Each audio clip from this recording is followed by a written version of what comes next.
हाँ तो हेलो बच्चों, आज फिर आगे पढ़ रहे थे जो हम लोग क्या कार्बोहाइड्रेट, उसी में पोषक तत्व जो था है ना, न्यूट्रिएंट जो था, उसमें तो पहला जो था हमारा कार्बोहाइड्रेट। तो कार्बोहाइड्रेट के बारे में जानने की कोशिश करेंगे। तो कार्बोहाइड्रेट एक तरह का यौगिक होता है।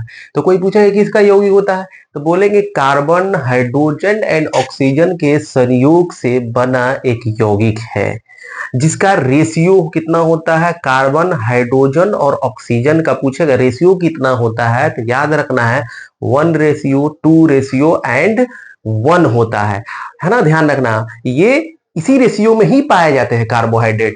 1:2:1 किसका रेशियो है? कार्बन, हाइड्रोजन एंड ऑक्सीजन का ये रेशियो पाया जाता है। अगर बात आता है कि सर ऐसा क्यों होता है, क्योंकि इसका सिंपल जो फॉर्मूला होता है वो CnH2n होता है। कितना होता है?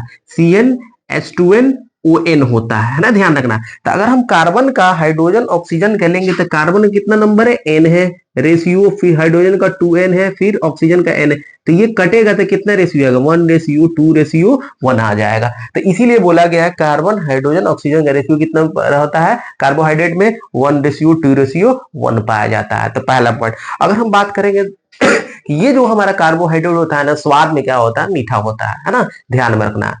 अगर हम बात करेंगे कार्बोहाइड्रेट जो होता है वो हमारा, जो हमारे बॉडी में हम जो खाना खाते हैं वो कार्बोहाइड्रेट के फॉर्म में खाते हैं। तो उसका अगर कोई पूछेगा अवशोषित फॉर्म क्या होता है, जैसे हमारे बॉडी में गया वो खाना, तो उसका अवशोषित फॉर्म क्या होता है? याद रखना, ग्लूकोज होता है ना। ग्लूकोज होता है हमारे कार्बोहाइड्रेट का अवशोषित रूप। कोई पूछेगा तो क्या होता है? ग्लूकोज होता है। यहाँ लिखे हुए हैं, वेरी वेरी इंपॉर्टेंट है। एक और पॉइंट है कि हम बताए थे कि ऊर्जा प्रदान करने वाले में, ऊर्जा प्रदान करने वाला कौन सा पोषक तत्व था शामिल, तो बताए थे 3 था। पहला था हमारा कार्बोहाइड्रेट, दूसरा था हमारा वसा, तीसरा क्या था? प्रोटीन था। तो ये भी जो हमारा कार्बोहाइड्रेट है ना, ये ऊर्जा एट ए टाइम में ये जल्दी क्या करता है? एनर्जी क्या करता है? एक जल्दी से ये एनर्जी क्या करता है? प्रोवाइड करता है। कौन?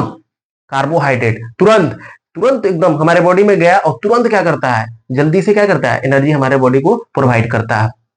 लेकिन अगर बात आएगा, क्वेश्चन ध्यान में रखना है कि 1 ग्राम कार्बोहाइड्रेट से कितना किलो कैलोरी एनर्जी रिलीज होता है हमारे बॉडी में। तो ध्यान में रखना है 4.2 किलो कैलोरी हमारे बॉडी में क्या होता है? रिलीज होता है। लेकिन अगर हम बात करेंगे वसा का, सबसे ज्यादा अगर बात करेंगे वसा 1 ग्राम में करता है, ये 2 नंबर पे काम करता है। सबसे ज्यादा एनर्जी रिलीज करने का काम किसका है? सबसे ज्यादा तो बोलेंगे वसा का। 2 नंबर पे कार्बोहाइड्रेट का। वसा कितना करता है? 1 ग्राम ऑफ वसा जो होता है वो कितना करता है? 9.3 किलो कैलोरी पर ग्राम क्या करता है? वो एनर्जी प्रोवाइड करता है। लेकिन हमारा कार्बोहाइड्रेट क्या करता है? ये 4.2 किलो कैलोरी ग्राम ऊर्जा प्रदान करता है। तो ये दूसरा नंबर पे है। तो याद रखना है, वेरी वेरी इंपॉर्टेंट है। तब कभी कभी पूछ देता है 1 ग्राम कार्बोहाइड्रेट में कितना किलो कैलोरी एनर्जी हमारे बॉडी में रिलीज होता है, तो याद रखना 4.2 किलोग्राम। अगर पोजीशन पे बात करेंगे तो दूसरा, पहला पोजीशन पे प्रोटीन वो वसा आता है, दूसरा पे कार्बोहाइड्रेट, तीसरा पे आता है प्रोटीन आता है।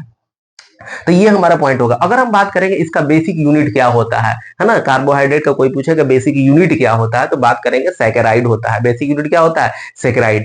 अगर सैकेराइड होता है, सैकेराइड के इकाई दो हमारे पास सैकेराइड अणु है, उनके इकाइयों के बीच में अगर कोई पूछेगा किस तरह का बॉन्ड पाया जाता है, तो ध्यान में रखना वो बॉन्ड का नाम है ग्लाइकोसिडिक बॉन्ड पाया जाता है ना। दो सैकेराइड के बीच, यानी दो सैकेराइड इकाइयों के बीच कौन सा बॉन्ड पाया जाता है, तो याद रखना। यानी ये भी कह सकते हैं ग्लूकोज कार्बोहाइड्रेट के अणुओं के बीच में कौन सा बॉन्ड पाया जाता है, ये भी पूछ सकता है। तो याद रखना है ग्लाइकोसिडिक बॉन्ड पाया जाता है। और इसका काम ये भी है कि ये क्या करता है? हमारे बॉडी को ऊर्जा प्रदान करने के साथ साथ क्या करता है? हमारे न्यूक्लिक एसिड जो होता है आरएनए डीएनए के निर्माण में भी क्या होता है? सहायक होता है।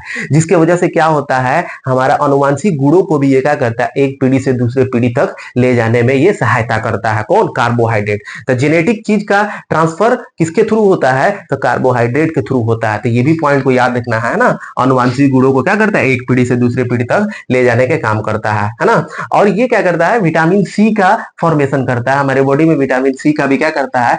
विटामिन सी का भी क्या करता है? निर्माण करता है। विटामिन सी का निर्माण कौन करता है? कार्बोहाइड्रेट करता है। तो इसका एग्जाम्पल अगर हम बात करेंगे, इसका क्या क्या एग्जाम्पल आता है, तो याद रखना जितना भी हम लोग चावल, गेहूं है ना, बाजरा, मक्का, केला, अंगूर, ये खजूर वगैरह सब जो भी आता है वो सब कार्बोहाइड्रेट का क्या होता है, हमारा एग्जाम्पल है। तो ये कार्बोहाइड्रेट का एग्जाम्पल होगा। अगर हम बात करेंगे कार्बोहाइड्रेट को कितना भागों में बांटा गया है, ध्यान रखना है, तो कार्बोहाइड्रेट को 3 भागों में बांटा गया है। कौन कौन सा 3 भाग, कौन कौन सा हो जाएगा? पहला हो जाएगा आपका मोनोसेकेराइड, क्या हो जाएगा? मोनोसेकेराइड हो जाएगा। दूसरा कौन सा हो जाएगा?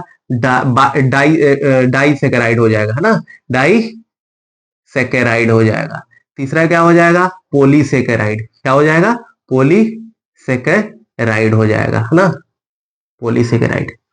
मोनोसेकेराइड किसको बोलते हैं अगर कोई पूछेगा? तो मोनोसेकेराइड बोलेंगे कि जिस यौगिक में कार्बोहाइड्रेट का एक ही क्या हो, अणु मौजूद हो, कार्बोहाइड्रेट का एक ही अणु मौजूद होता है, उसको क्या बोलते हैं?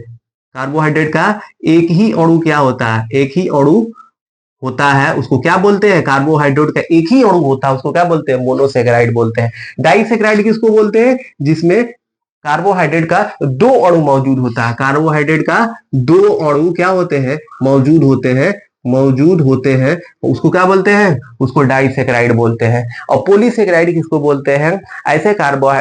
पॉलीसेकेराइड ऐसे कार्बोहाइड्रेट को बोलते हैं जिसमें 10 मोनोसेकेराइड या 1000 से ज्यादा मोनोसेकेराइड के अणु मौजूद होते हैं। क्या बोलेंगे? 10 या 1000 या 1000 से ज्यादा मोनोसेकेराइड, कौन सा? मोनोसेकेराइड क्या होते हैं? मौजूद होते हैं, उसको क्या बोलते हैं? उसको बोलते हैं पॉलीसेकेराइड बोलते हैं। तो ये 3 कैटेगरी में क्या किया गया है? ग्लूकोज को बांटा गया है। अगर ये 3 कैटेगरी में बांटा गया है तो एक एक को क्या करेंगे हम लोग जानने की कोशिश करेंगे कि मोनोसेकेराइड में एक अणु वाले कौन से कार्बोहाइड्रेट पाए जाते हैं। तो ध्यान में रखना, इसमें पाया जाता है ग्लूकोज, क्या हो जाएगा? ग्लूकोज हो जाएगा।